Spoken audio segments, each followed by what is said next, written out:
I'm back! Oh, Bes, pupunta ka ng ibang bansa. Hindi, dito na ako titira sa inyo. Hi, tita!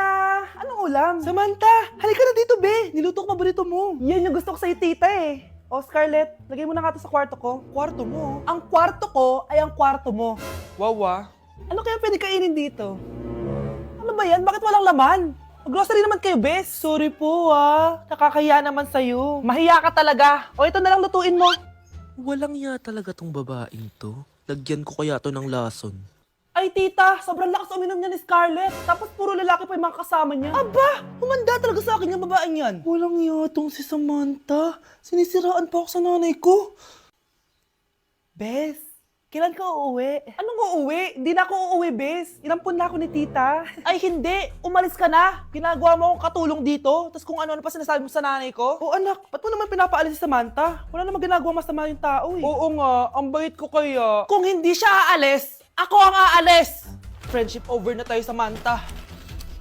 Lalayas na ako sa bahay na to. Parang mas anak pa ni nanay si Samantha. Alam mo na ba yung nangyari kay Samantha? Bakit? Ano meron kay Samantha? Tignan mo to. Nay! Nay! Oh, di ba lumayas ka na? Paalisin mo na yan si Samantha! Sino siya, anak? Tinawag mo bang anak si Samantha? Ay, hindi ko alam, Nay. Paalisin mo nga yan. Hoy, babae! Kung sino ka man, umalis ka na dito! Nak, okay ka lang? Pagod na ako mag-aral, Nay. Sige, anak. Pahinga ka muna, ha? Ay! Yung niluluto ko! Anak, kain na dito! Ah! Sana matuyo to agad para masuotan ng anak ko bukas. Ayan, tuyo na! Anak, suot mo na tong uniform mo! Anak, sandali. Sorry kung ito lang yung mabibigay kong bawon sa'yo, anak, ha? Bawi ako next time. Ito lang kasi yung kinita ni nanay, eh. O anak, yung project mo, wag mo kakalimutan, ha? Sige na, ingat ka. Kaya ko to. Makakapagtapos ako.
Buti naman.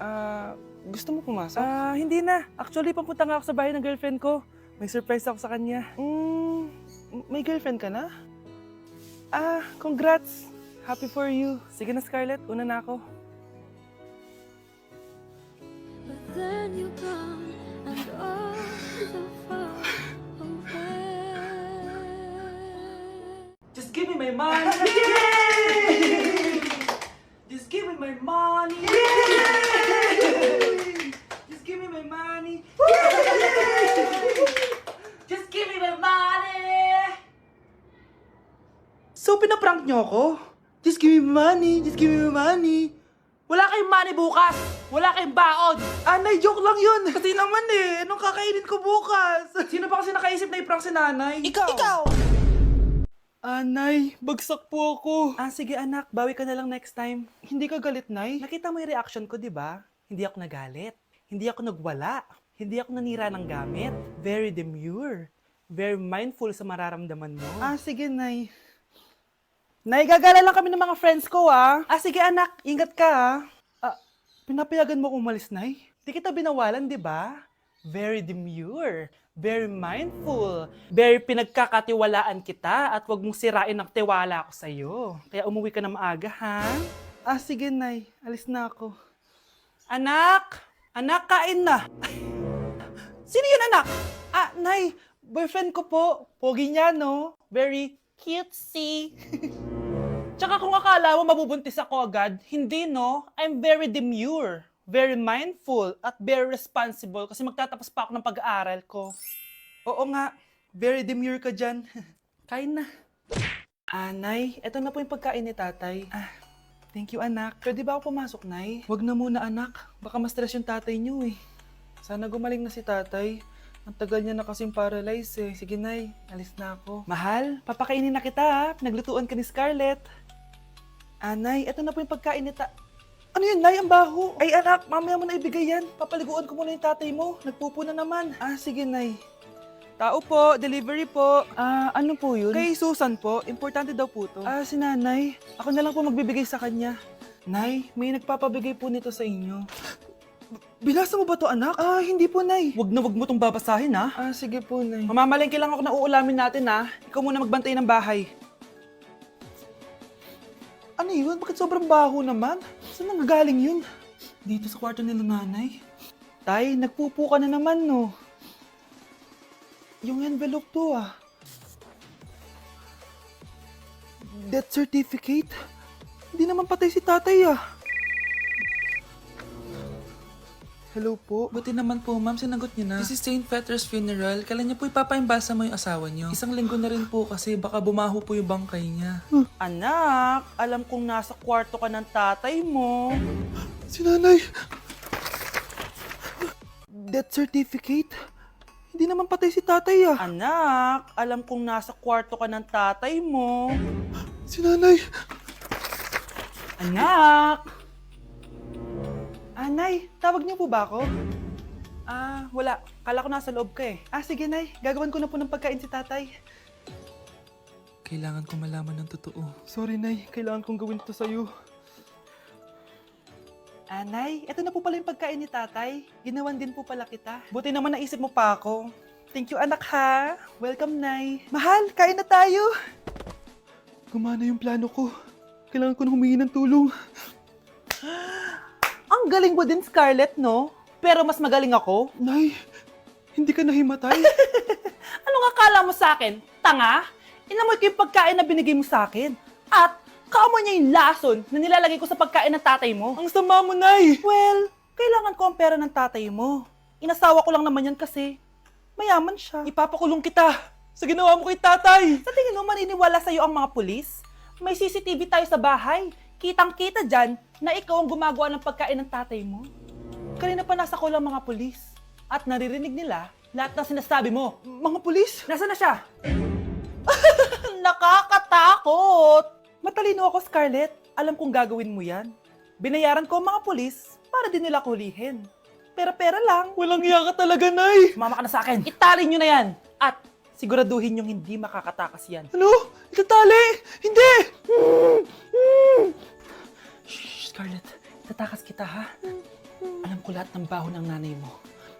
Tita, Scarlett, may kausap ka ba? nandiyan na si nanay. Bilisan mo! Paparating na siya. Bibilisan ko na.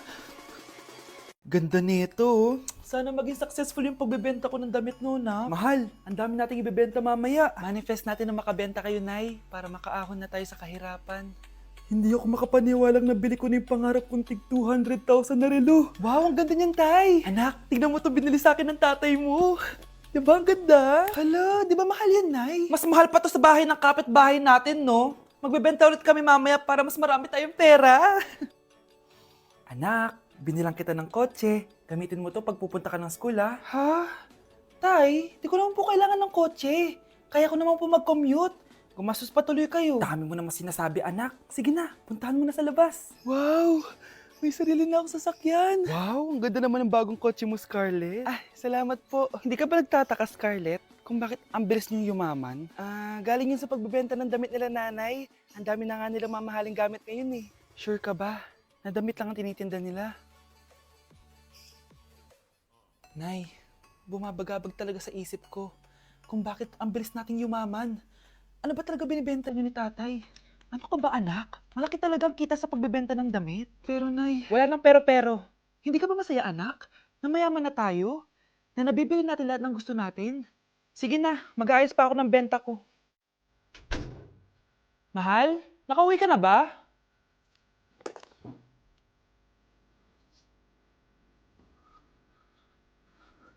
Ano ba talagang laman nito?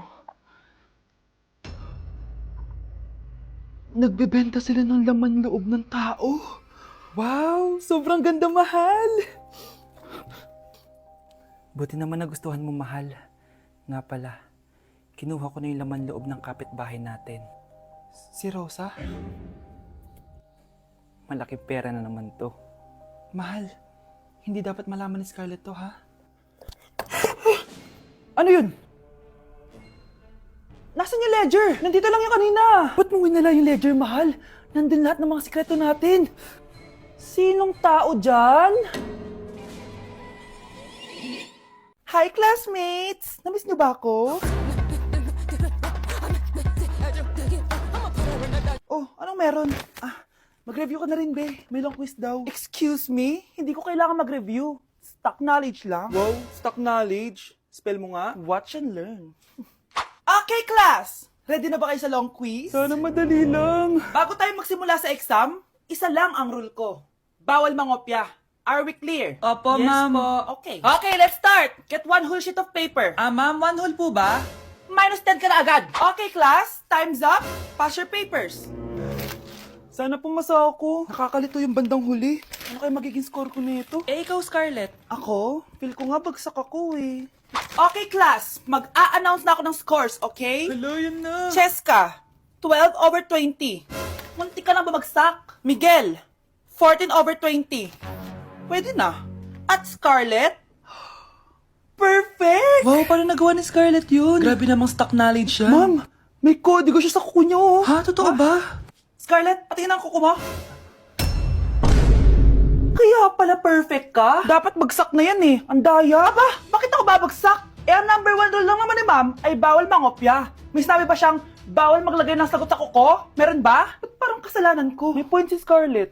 Pointless. Next time, kilalanin yung mga binabangga niyo, ha? Wow! Anak, di ako makapaniwalang may pinapatayo na tayong bahay. Nay, deserve natin to. Ang tagal niyo din to pinaghirapan. Ma'am, saan ko po ilalagay itong mga semento? Doon na lang sa gilid, kuya. Sige po, ma'am. Excited na ako matapos tong bahay natin, anak. Saan dito? Hoy, huwag ka pupunta dyan! Grabe nangyari sa Kawawa kanya. naman siya. Ba't ang daming tao? Engineer, anong meron? Ma'am, yung isa sa mga trabahador namin, nakuryente tapos natabunan ng semento. Ayun, namatay.